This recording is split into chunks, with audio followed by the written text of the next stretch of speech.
Good morning all my dear students. आज हम बात करेंगे क्लास 10th के चैप्टर 2 के बारे में, भारत में राष्ट्रवाद का उदय। जिससे कि पहले हमने आपको पहले वीडियो में बताया था यूरोप में राष्ट्रवाद का उदय के बारे में, जिसमें कि जर्मनी का एकीकरण, इटली का एकीकरण और यूरोप में राष्ट्रवाद का उदय। राष्ट्रवाद का उदय हम आपको पहले ही बता चुके हैं। राष्ट्रवाद का उदय क्या होता है? राष्ट्रवाद, पहले तुम जान लें राष्ट्रवाद क्या होता है, क्योंकि चैप्टर में आया है भारत में राष्ट्रवाद का उदय। तो राष्ट्रवाद किसी भी देश की उस समूह की आस्था का नाम है जिसमें वे स्वयं को एक साझा संस्कृति, परंपरा, रीति रिवाज, भाषा, जातीयता के आधार पर एकजुट मानते हैं, जिसे हम राष्ट्रवाद कहते हैं। तो पिछले वीडियो में भी आपको राष्ट्रवाद की डेफिनेशन बताई हमने, और आज भी हमने आपको डेफिनेशन को डिफाइन कर दिया है। अब हम बात करेंगे भारत में राष्ट्रवाद का उदय। भारत में जो राष्ट्रवाद का उदय था, इससे पहले की अगर हम बात करें प्रथम विश्व युद्ध की, प्रथम विश्व युद्ध की, तो प्रथम विश्व युद्ध जो है आपको पता होना चाहिए वर्ष 1914 को प्रारंभ हुआ था, और यह युद्ध वर्ष 1914 से लेकर 1918 तक चला, या फिर यहाँ पर तक चला ही लिख दें, 1914 से 1918 तक। कई बार बोर्ड परीक्षाओं में आया है, या बहुविकल्पीय में आया है, या किसी भी कंपटीशन में भी पूछ सकता है कि प्रथम विश्व युद्ध कब प्रारंभ हुआ। आप बता सकते हैं वर्ष 1914 में, कब समापन हुआ वर्ष 1918 में, और कब से कब तक चला 1914 से लेकर 1918 तक। ये क्वेश्चन से यहाँ पर निकल के आएंगे। अब यदि बात करें तो भारत के बारे में, वर्ष 1914 प्रथम विश्व युद्ध के दौरान या के बाद, वर्ष 1914 के बाद देश में करों में वृद्धि, अनाजों में वृद्धि,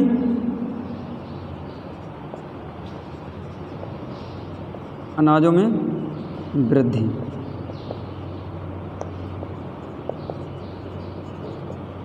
परिवहन साधनों का अभाव एवं उनकी बढ़ती कीमतें और दमनकारी नीतियाँ, इन सभी से होकर देश गुजर रहा था। अब इसके बाद क्या हुआ? इस युद्ध के बाद, प्रथम विश्व युद्ध के बाद नई आर्थिक और राजनीतिक विचारधारा को बढ़ावा मिला।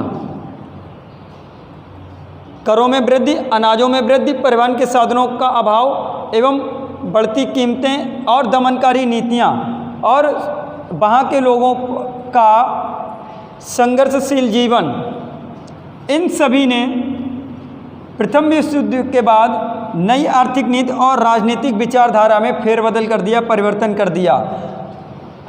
और इसी के साथ आपको पता होना चाहिए कि दक्षिण अफ्रीका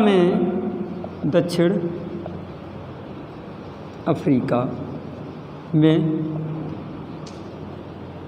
भारतीयों के लिए गांधी जी द्वारा किए जा रहे आंदोलनों से पूरा अफ्रीका परिचित था, और गांधी जी ने अपनी गृह वापसी वर्ष 1915 में की थी, या फिर कह सकते हैं गांधी जी भारत में कब लौटकर वापस आए, तो गांधी जी दक्षिण अफ्रीका से 1915 में भारत में लौटकर आए। अब इसी लेसन के अगर आगे बात करें तो गांधी जी द्वारा चलाए गए विभिन्न आंदोलन, जिनसे कि देश की समस्त जनता को दमनकारी नीतियों और शोषण के विरुद्ध आवाज़ उठाने का एक नया सेवाकार मिला। और इसी सेवाकार को, किस सेवाकार को, या फिर सबसे बड़े आंदोलनकारी व्यक्ति किसको माना जाता है? महात्मा गांधी।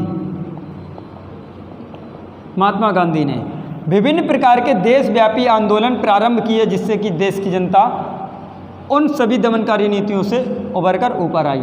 और महात्मा गांधी जी को यहीं पर हम एक बार फिर से बता दे रहे हैं, महात्मा गांधी को राष्ट्रपिता भी कहा जाता है। यह राष्ट्रपिता की उपाधि महात्मा गांधी जी को किसके द्वारा दी गई थी? सुभाष चंद्र बोस के द्वारा, जिनको नेताजी भी कहते हैं। नेताजी सुभाष चंद्र बोस ने वर्ष 1944 में इनको ये उपाधि दी थी।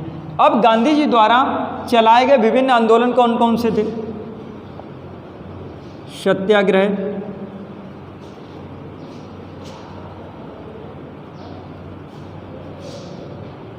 रॉलेट एक्ट लिख सकते हैं, या फिर अधिनियम, खिलाफत आंदोलन, या फिर जलियांवाला बाग हत्याकांड। गांधी जी द्वारा बात हो रही है तो यहाँ पर लिखेंगे खिलाफत आंदोलन, असहयोग आंदोलन,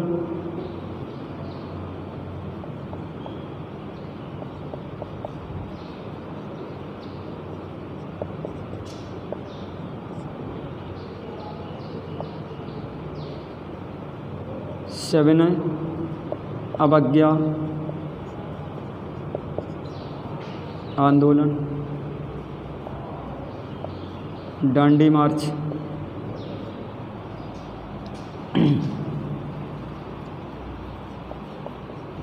पूर्ण स्वराज्य की भी मांग अगर बात करें तो, और इसके बाद भारत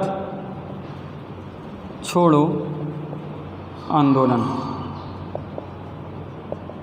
आदि विभिन्न प्रकार के आंदोलनों का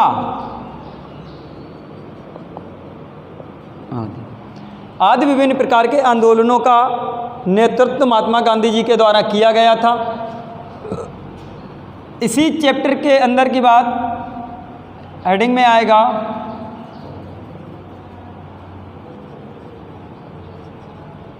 जलियांवाला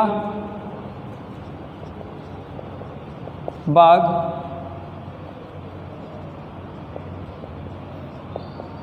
हत्याकांड आदि विभिन्न प्रकार के प्रमुख बिंदु इस लेसन में आपको देखने को मिलेगा।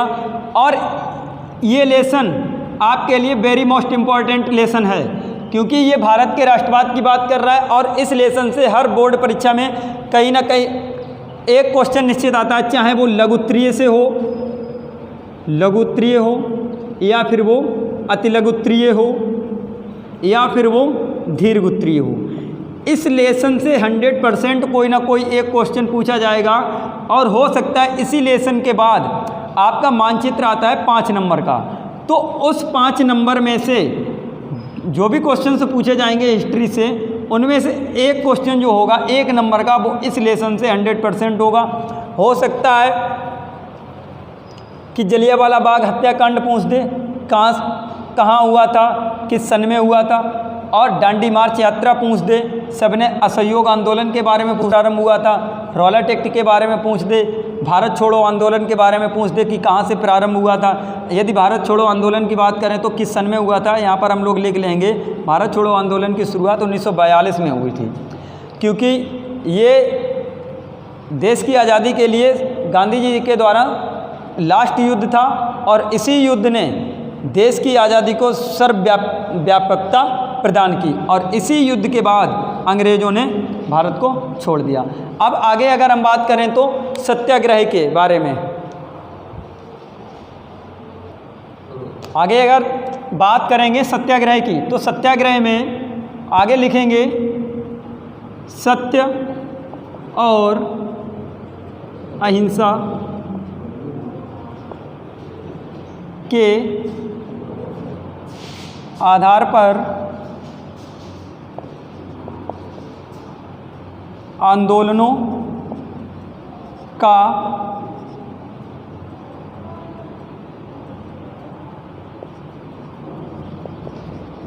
विरोध का उनका तरीका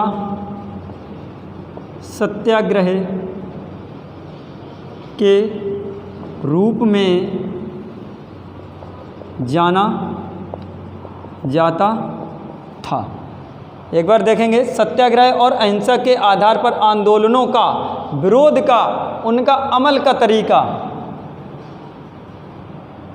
विरोध का अमल, विरोध का उनका अमल का तरीका सत्याग्रह के रूप में जाना जाता था।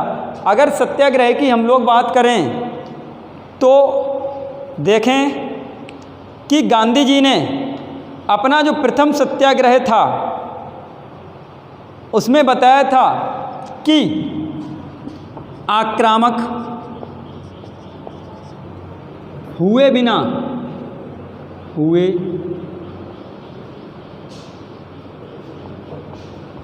बिना भी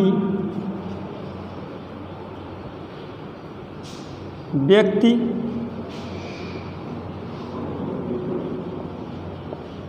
अहिंसा से युद्ध जीत सकता है। इसी क्रम में गांधी जी जब देश में वापस आए थे और वर्ष 1916 में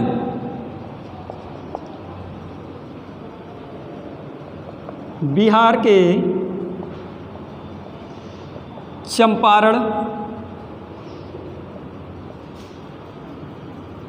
चंपारण में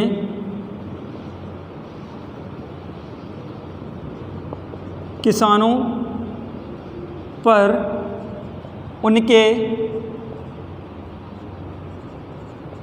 दमनकारी बागानों से लिए जाने वाले करों के बारे में उन्हें प्रोत्साहित किया और उन्हें बताया। तो ये गांधी जी के द्वारा चलाया गया प्रथम सत्याग्रह आंदोलन था। और इसी क्रम में जब वो वर्ष 1916 में ही गुजरात के खेड़ा ज़िले में किसानों को एकत्रित किया और अंग्रेज़ों के द्वारा लगाए जाने वाले करों पर जब उनको पूरी तरीके से संतुष्ट किया और लोगों को बताया, तो उन लोगों ने सरकार की दमनकारी नीतियों का विरोध करना प्रारंभ कर दिया।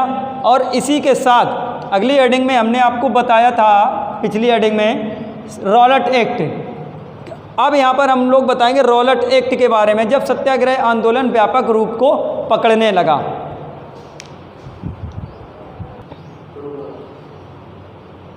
इससे पहले हमने आपको बताया था गुजरात के खेड़ा में 1916 में गांधी जी ने किसानों का समर्थन किया और उनको बताया कि अंग्रेज़ों द्वारा लगाए जा रहे करों का विरोध किया उन्होंने, क्योंकि कर अत्यधिक मात्रा में लगाए जा रहे थे और उनको उनकी फसलों के हिसाब से उनको लाभ नहीं मिल पा रहा था। और इसी के आगे चलते हुए गांधी जी ने उनका समर्थन किया और उनका साथ दिया। अब अंग्रेज़ों ने कौन सी चाल चल दी भारतीयों के लिए, क्योंकि भारत पहले से ही अंग्रेज़ों का विरोध कर रहा था और विरोध करने के बावजूद वर्ष 1919 में 18 मार्च 1919 को रॉलेट एक्ट लिख दें या फिर अधिनियम, अधिनियम, रॉलेट एक्ट अधिनियम, इंपीरियल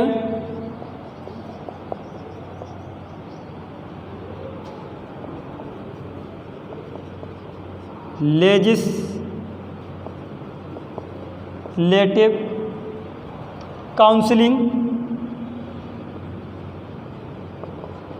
काउंसिल के द्वारा ये एक्ट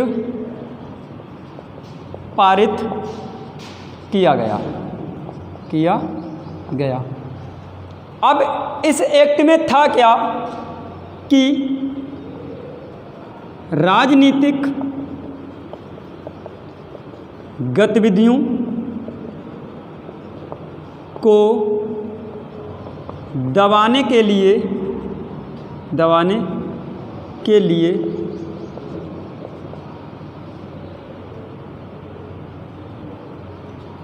सैन्य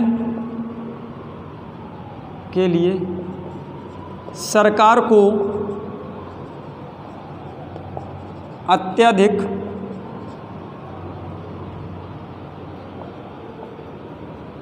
सैन्य बल उपलब्ध था। अब इस सैन्य बल में जो सैन्य बल राजनीतिक गतिविधियों को दबाने के लिए, अर्थात जो राजनीतिक व्यक्ति उन दमनकारी नीतियों का विरोध कर रहे थे उनको पकड़ने का कार्य कर रहे थे, और इसके अंतर्गत हो क्या रहा था, इस एक्ट में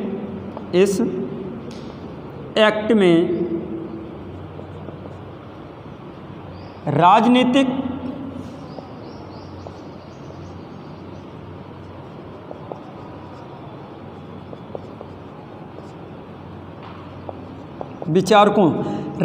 विचारकों का मतलब जो भारतीय लोग थे, राजनीतिक का अपने आप को, अपने देश को गुलामी की जंजीरों से छुड़ाना चाह रहे थे। कहने का मतलब राजनीतिक नेता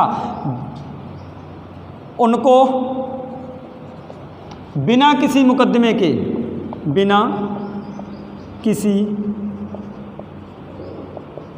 मुकदमे के बावजूद भी 2 वर्ष के लिए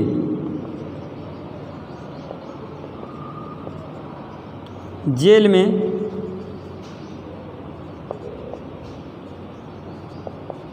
डाल दिया जाता था। ये था रॉलेट एक्ट, जिसका कि गांधी जी ने विरोध किया और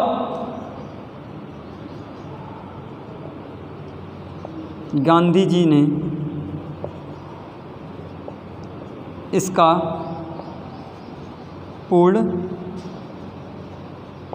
विरोध किया। ये हो गया क्वेश्चन। रॉलेट एक्ट यदि आपसे पूछे अति लघु उत्तरीय में, तब आप बता सकते हैं रॉलेट एक्ट 18 मार्च 1919 को इंपीरियल लेजिस्लेटिव काउंसिल के द्वारा पारित किया गया था, और इसका जो मुख्य उद्देश्य था, इस एक्ट का, उसमें केवल जो राजनीतिक विचारक थे या राजनीतिक जो योद्धा थे भारतीय, उनको बिना किसी मुकदमे के 2 वर्ष के लिए जेल में डाल दिया जाता था। ये था रॉलेट एक्ट। अब हम आगे बात करेंगे आपके जलियांवाला बाग के बारे में। 22 सीरियल हम चल रहे हैं, और इसमें यदि आपको अच्छे से समझ में आ रहा हो तो वीडियो को लाइक करें, शेयर करें और स्क्रीनशॉट जरूर ले लें। अब आगे हम बात करेंगे जलियांवाला बाग हत्याकांड के बारे में। आगे यदि बात करें जलियांवाला बाग हत्याकांड इसी लेसन के बारे में, तो ये जो नरसंहार या जलियांवाला बाग हत्याकांड था, ये वर्ष 1900 में 13 अप्रैल 1919 को ये घटना घटित हुई थी। बहुविकल्पीय में पूछ सकता है कब हुआ था जलियांवाला बाग हत्याकांड, 13 अप्रैल 1919 में। और कहाँ पर हुआ था? अमृतसर, पंजाब में। मानचित्र में क्वेश्चंस आते हैं तो उनमें भी पूछा जाता है जलियांवाला बाग हत्याकांड कहाँ पर हुआ था, तो उसमें आपने देखा होगा मानचित्र में दिया जाता है क्वेश्चन, तब आप आंसर में पढ़ते होंगे अमृतसर। अमृतसर है कहाँ पर? पंजाब में। तो पंजाब राज्य है, पंजाब राज्य के अमृतसर नामक स्थान पर जलियांवाला बाग मैदान पर ये घटना 13 अप्रैल 1919 को घटित हुई थी। अब इसी में जलियांवाला बाग हत्याकांड में लोग एकत्रित हुए थे सरकार की दमनकारी उपायों के विरोध में, लेकिन कुछ लोग वहाँ पर एकत्रित हुए थे बैसाखी के मेले पर एकत्रित हुए थे। ये जो मैदान था जलियांवाला बाग मैदान, ये शहर से काफ़ी दूर था और जिसकी वजह से लोगों को वहाँ पर पारित हुए लॉ, जिसको बोला गया था मार्शल लॉ, मार्शल लॉ लागू हो गया था, जिसके बारे में लोगों को जानकारी नहीं थी। और मार्शल लॉ लागू होने के बाद लोग वहाँ पर एकत्रित हुए, लोगों को जानकारी नहीं थी। उसी मैदान में सैकड़ों लोग, हजारों लोग एकत्रित थे, जिसमें कि जनरल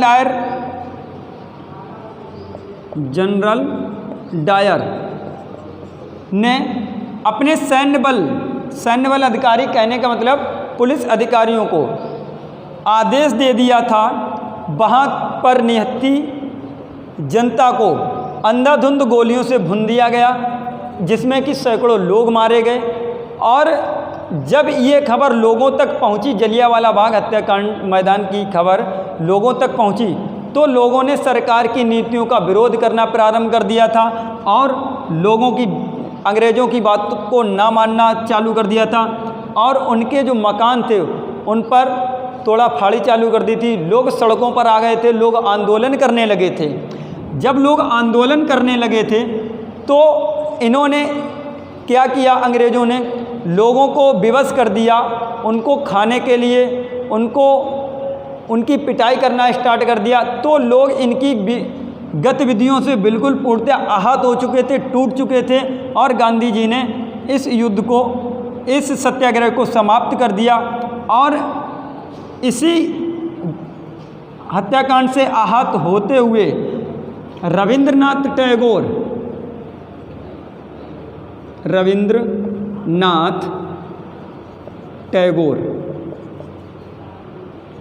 ने अंग्रेजों द्वारा दी हुई उपाधि, कौन सी उपाधि थी? नाइटहुड की उपाधि को वापस दे दिया। किसको? अंग्रेजों को, जो अंग्रेजों द्वारा इनको प्रदान की गई थी। किसको? रविंद्रनाथ टैगोर को। कभी कभी हो सकता है कई कंपटीशंस में आ जाए, कॉम्पिटिटिव एग्जाम में आ जाए या फिर आपके ही एग्ज़ाम में आ जाए, तो आप अच्छे से इस वीडियो को देखें। इसमें इस लेसन में कई ऐसे क्वेश्चंस होंगे जो आपकी कॉम्पिटिटिव एग्जाम में या आपके बोर्ड परीक्षा के लिए बहुत ही इम्पॉर्टेंट हैं। तो इसलिए हम आपको बाय बेसिक से पढ़ा रहे हैं, बहुत ही सरलता से पढ़ा रहे हैं। और इसके बाद हम अभी हेडिंग्स पढ़ा रहे हैं। इसके बाद इसमें जो भी क्वेश्चंस होंगे वो हम आपको आपके ग्रुप पर सेंड करके भेज देंगे, वो आप अपनी फेयर कॉपी पर लिख लेना। आज हम आपको इसीलिए बता रहे हैं उसके बारे में, जिससे कि आपको लेसन पढ़ने में थोड़ी सी सरलता हो जाए और आप उस चैप्टर को अच्छी तरीके से समझें। जैसे कि आप वीडियो देख लेंगे और उसके बाद अपनी कॉपी पर लिखेंगे, थोड़ा तब याद होगा, और जब आप उसको याद करेंगे तो अच्छे से आपको याद हो जाएगा, फिर आप भूलेंगे नहीं इन सारी चीज़ों को, जो आपके जीवन में आने वाले समय में बहुत ही लाभकारी होंगी। तो यहाँ पर रविंद्रनाथ टैगोर जी ने इस घटना से आहत होते हुए अंग्रेज़ों द्वारा दी गई नाइटहुड की उपाधि को अंग्रेज़ों को वापस दे दिया। ये था नरसंहार। अब आगे कल हम बात करेंगे जो भी टॉपिक्स हमने आपको लिखाए थे, असहयोग आंदोलन हुआ, भारत छोड़ो आंदोलन हुआ, सविनय अवज्ञा आंदोलन, दांडी मार्च आदि के बारे में। आज के लिए इतना ही। और यदि आपको हमारा वीडियो अच्छा लगा हो तो आप वीडियो को लाइक करें, शेयर करें और सब्सक्राइब करें। वीडियो को अधिक से अधिक देखें। बहुत बहुत धन्यवाद।